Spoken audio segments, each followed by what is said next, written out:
안녕하세요 여러분. 오늘은 한국이 직면한 가장 심각한 도전 중 하나인 인구 고령화 문제에 대해 심도 있게 다뤄보겠습니다. 지금 제가 서 있는 곳은 서울 시내의 한 노인 복지 시설입니다. 이곳에서 매일 수백 명의 어르신들이 돌봄을 받고 계시는데 이런 시설의 수요가 급격히 증가하고 있습니다. 바로 한국의 초고속 고령화 때문입니다. 먼저 충격적인 수치부터 말씀드리겠습니다.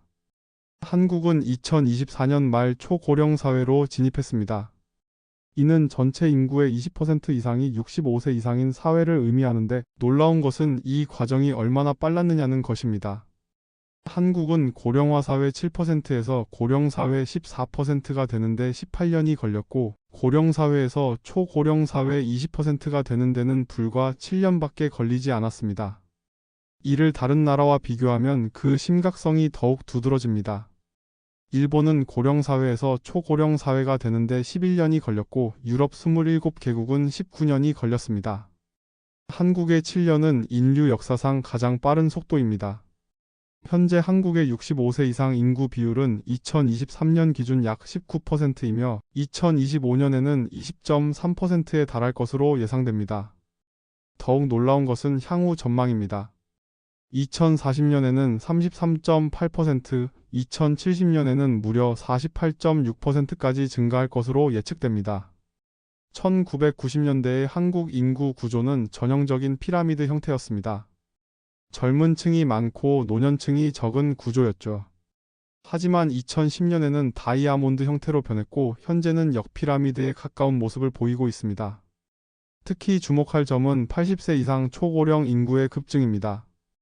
2021년 3.9%였던 80세 이상 인구 비율이 2050년에는 16.5%까지 증가할 전망입니다. 이제 이러한 고령화가 경제에 미치는 영향을 살펴보겠습니다. 지금 제가 있는 곳은 경기도의 한 중소제조업체입니다. 이 공장의 대표님은 최근 몇 년간 젊은 인력 채용에 큰 어려움을 겪고 있다고 하시네요.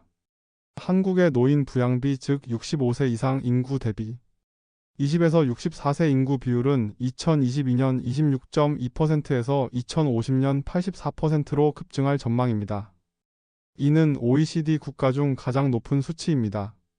쉽게 말해 현재는 생산 가능 인구 3.8명이 노인 1명을 부양하고 있지만 2050년에는 1.2명이 1명을 부양해야 한다는 뜻입니다. 이미 그 징후가 나타나고 있습니다. 한국의 총 인구는 2020년 5,184만 명으로 정점을 찍은 후 감소세로 돌아섰습니다. 현재 인구는 약 5,100만 명이지만 2067년에는 2,500만에서 3,000만 명까지 줄어들 것으로 예상됩니다. 2022년 기준 생산 가능 인구 15-64세는 전체 인구의 71.1%였지만 2072년에는 45.8%까지 감소할 것으로 예상됩니다. 반면 65세 이상 인구는 17.4%에서 47.7%로 급증합니다. 이러한 변화는 이미 경제 현장에서 체감되고 있습니다. 많은 기업들이 인력난을 호소하고 있으며 특히 제조업과 건설업에서 그 정도가 심각합니다. 다음으로 복지 비용 증가 문제를 살펴보겠습니다. 지금 제가 있는 곳은 서울 시내 대형 병원의 내과 대기실입니다. 보시다시피 대부분이 고령 환자분들이시죠. 한국의 65세 이상 인구의 1인당 의료비는 65세 미만 인구보다 4배 이상 높습니다. 한국의 의료비 지출은 급격히 증가하고 있습니다. 2010년 550억 달러에서 2019년 920억 달러로 약 67% 증가했습니다. 이 중 인구 고령화로 인한 증가분이 35.6%를 차지했습니다.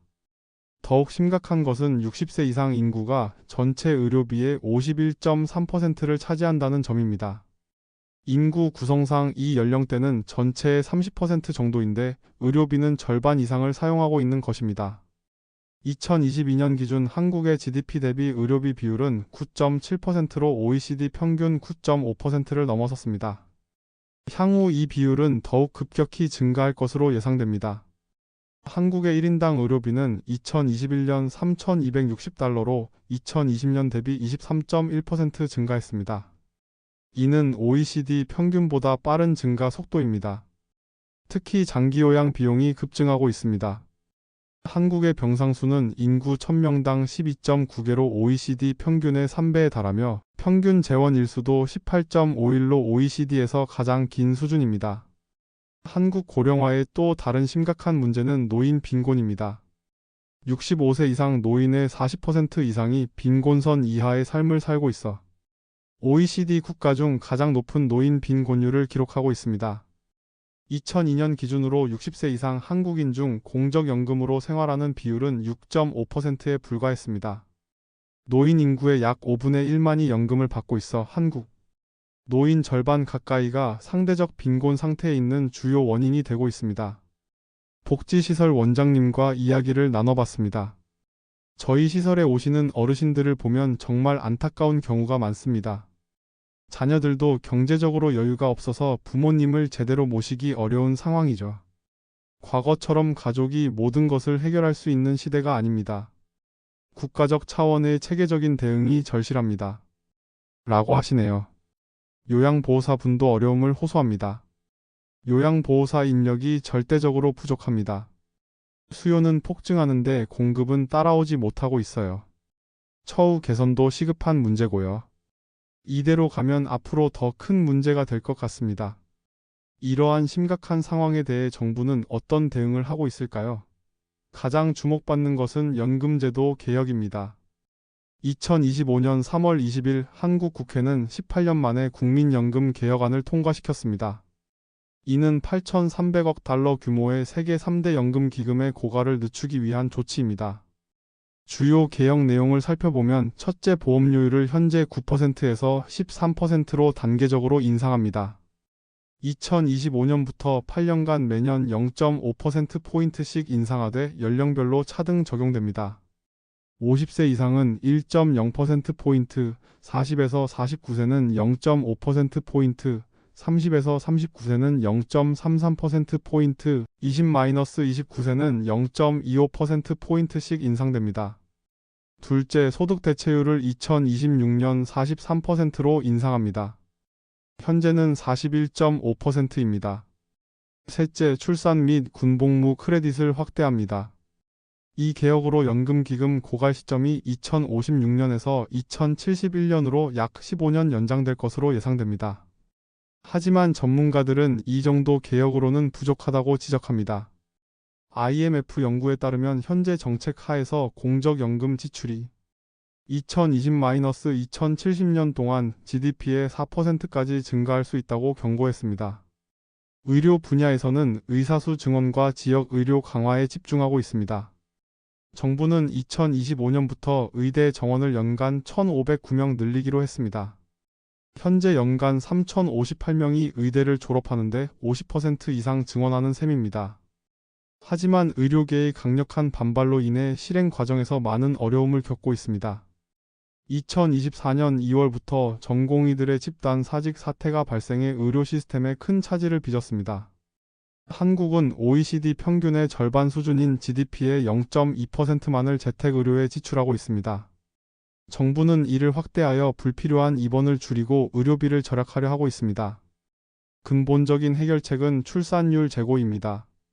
한국의 합계 출산율은 2023년 0.72명으로 세계 최저 수준입니다. 이는 인구 유지에 필요한 2.1명은 물론 OECD 평균 1.6명에도 크게 못 미치는 수준입니다. 정부는 지난 20년간 3,200억 달러 이상을 저출산 대책에 투입했지만 뚜렷한 성과를 거두지 못했습니다.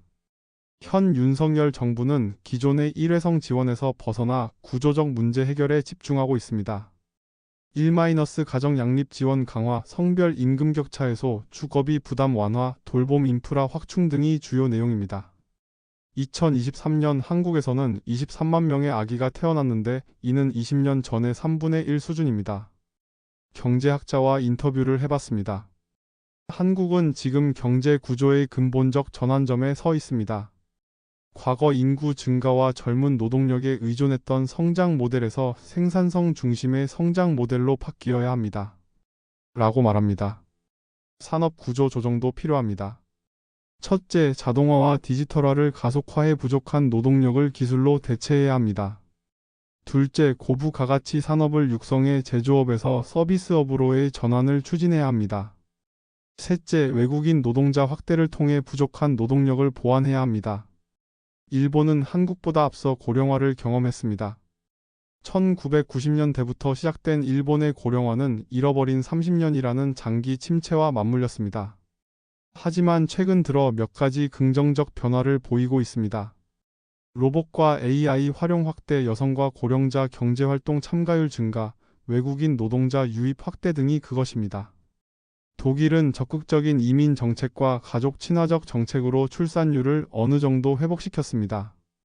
육아휴직 제도 개선, 보육시설 확충, 숙련 외국인 유치 등이 주요 정책입니다. 미래 전망을 시나리오별로 살펴보겠습니다.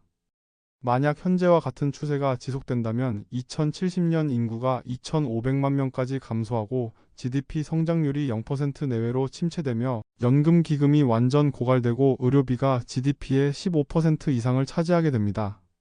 반면 적극적인 개혁을 추진한다면 생산성 향상으로 경제 성장을 유지하고 지속 가능한 복지 시스템을 구축하며 외국인 인재 유치로 노동력을 보완할 수 있습니다.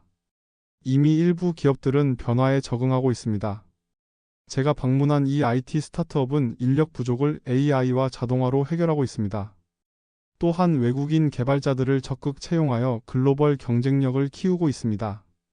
개인 차원에서는 평생 교육과 재교육을 통해 빠르게 변하는 경제 환경에 적응해야 합니다.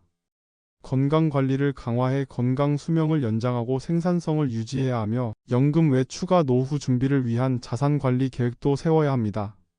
기업 차원에서는 자동화 투자를 확대해 부족한 인력을 기술로 대체하고 고령 근로자의 경험과 노하우를 활용하며 국경을 넘나드는 글로벌 인재 채용에 나서야 합니다. 정책 제언을 단기와 중장기로 나누어 말씀드리겠습니다. 1에서 5년 단기 대책으로는 예방의학 강화와 재택의료 확대를 통한 의료비 증가, 억제 추가 개혁을 통한 연금제도 안정화, 숙련 인력 유치 확대를 위한 외국인 정책 개선이 필요합니다. 5에서 20년 중장기 대책으로는 제조업 중심에서 서비스업 중심으로의 경제 구조 전환, 고령자 친화적 도시 설계를 위한 도시 재편, 연령, 통합적 사회 구축을 위한 사회 시스템 개편이 필요합니다. 한국의 인구 고령화는 분명 심각한 도전입니다. 하지만 위기는 동시에 기회이기도 합니다. 일찍 고령화를 경험하는 만큼 전 세계가 직면할 문제의 해법을 먼저 개발할 수 있습니다.